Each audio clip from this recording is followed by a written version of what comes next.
Moosey Crypto here, back with another TA on Bitcoin and what's going on. What we called last week actually is going to play out. And so, first, I want to start off with let's go back and look at exactly what I posted last week on that video. So, if we jump ahead, we can see right here, this is exactly where we were landing out last weekend. And what I was calling for is a head and shoulders with that little fake out up top, with that tweezer top. We talked about those. There's no good, right?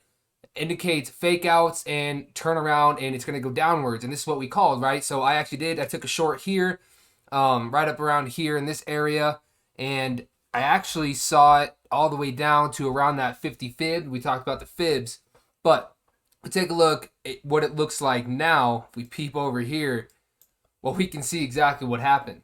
Now, this head and shoulders that we talked about on the other chart played out, which is right here.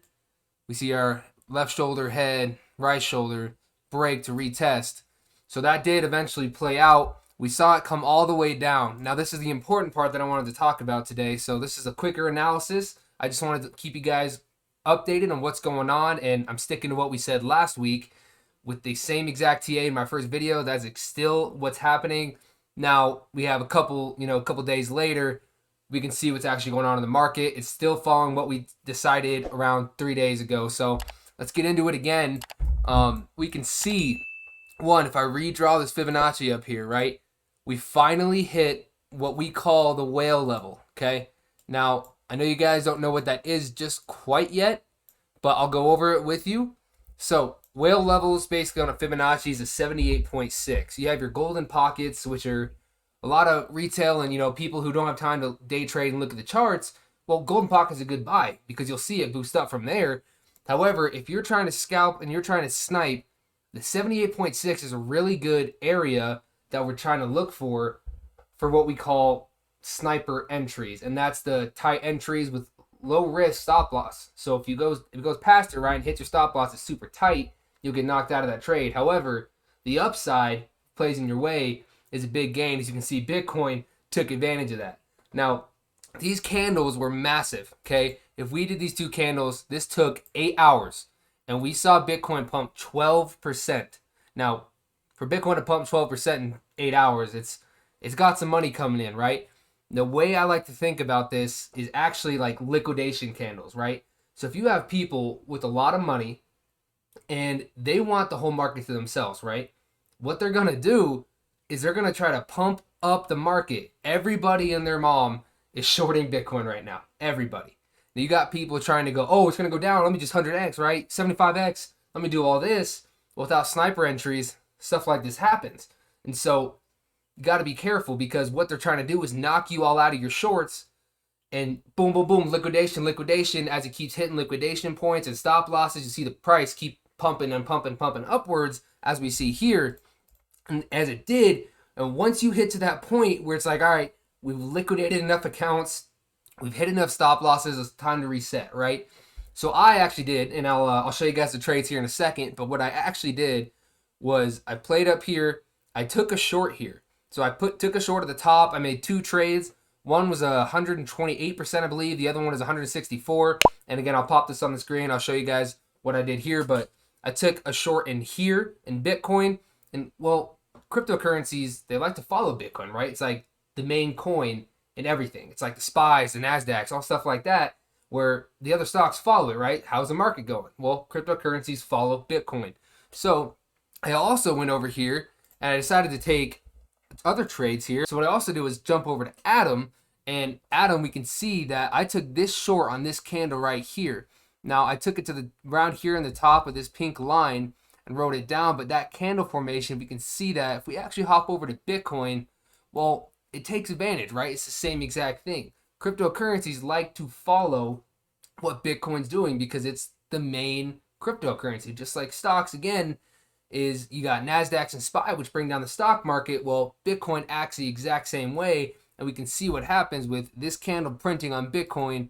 We see it happen over at Atom, so I took a short up here on the top and wrote it down here, which you saw earlier. The profits around 48%, and then Mana did the exact same thing as well with the exact same times. This candle right here was the same candle from this candle that Bitcoin formed, and taking advantage of if Bitcoin's ready to drop or pump, you can take advantage of altcoins. Now, some coins take more advantage of pumping with it, right? So say Bitcoin's moving up a little bit, some coins will take advantage of that and pump, couple, even 10%, even 50%. We've seen it before, 100%. If Bitcoin's going up even just a little bit, coins like to take advantage of that move to get where they need to go, and same side on the downside if you're shorting.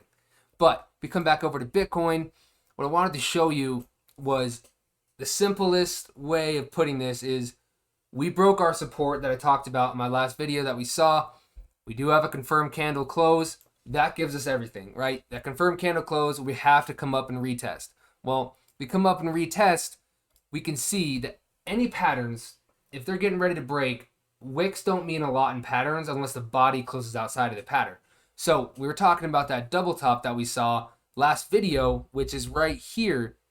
This double top that we hope is going to form, which almost is confirming our double top, is we can see at the top here, this wick, right? Well, these two candles, which created a tweezer top, nothing closed outside of that box. Now, if nothing closes outside of that box, it's still the pattern, it's still in play, and we can confirm that's still going to stick inside of that play, right? It tried to break it twice, but got shut back down into it, nothing closed out. Now, the important part is it needs to be inside the same exact time frame that you draw your pattern. So if you draw this pattern on a 4 hour, well, 4 hour needs to close outside, right? Well, if you come down, that was the last support that we needed to break in order for this pattern to start playing out how it should. And, well, we can see this candle did confirm break and held below and closed below. Well, when it took advantage of that pump, it did, right? You could see the pump that when it came up, it took it. And this one, sniping is a huge deal, right? When you try to snipe something, you got to realize, well, where's the last point it can stop? And for this, the last point it could stop was actually, if you come down to lower time frames, you can see that it comes down to retesting this double top on the 1 hour that never got retested, right? Well, that's a good way to enter, is you can look at other patterns on smaller time frames and say, what hasn't retested yet? What's going to work? Because you already know what I'm going to say if you're in this video. If you're listening to me and you're watching me, everything retests. It just takes time. No matter how long, everything retests.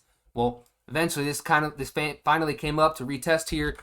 Took advantage of it. That's when I hopped in my shorts on everything. But we can see when it came back down, it came back hard, right? Well, just like up top in this double top, this never closed above this box. So it is still confirmed that this is just a retest. Now, that retest confirmed, we can see, came back up, did the same thing. Now, we'll see how it plays out, in the next couple days. But we can confirm with this breakout, we most likely will see it continue in the pattern that we've been watching, which is this double top. But not only is it double top, there's a lot of beginning patterns that, if you're new, it's one of the most commonly heard patterns is cup and handles, right? Every single pattern has an inverted pattern. So if you think about it, this cup and handle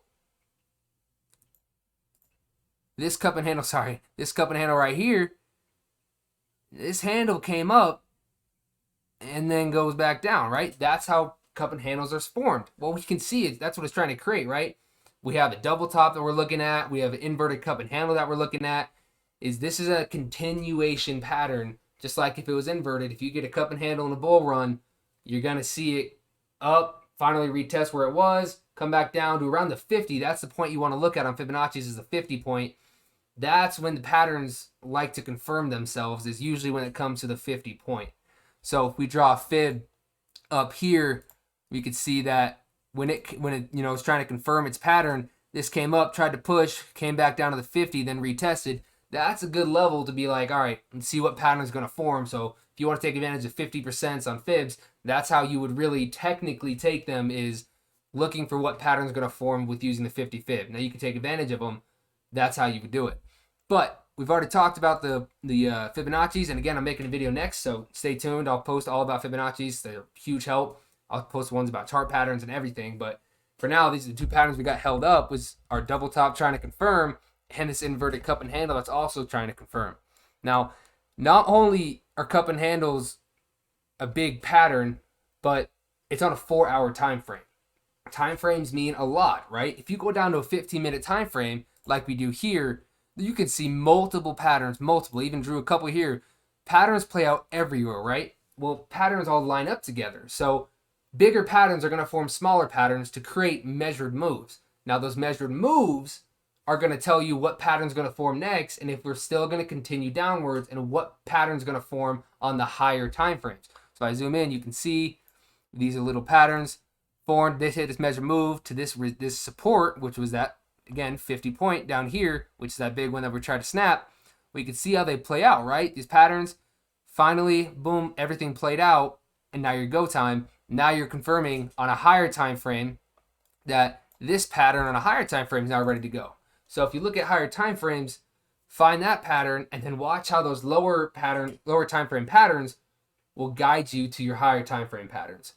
But if we look at everything with this technical analysis right now, again, it's just a quick one I wanted to show with you guys.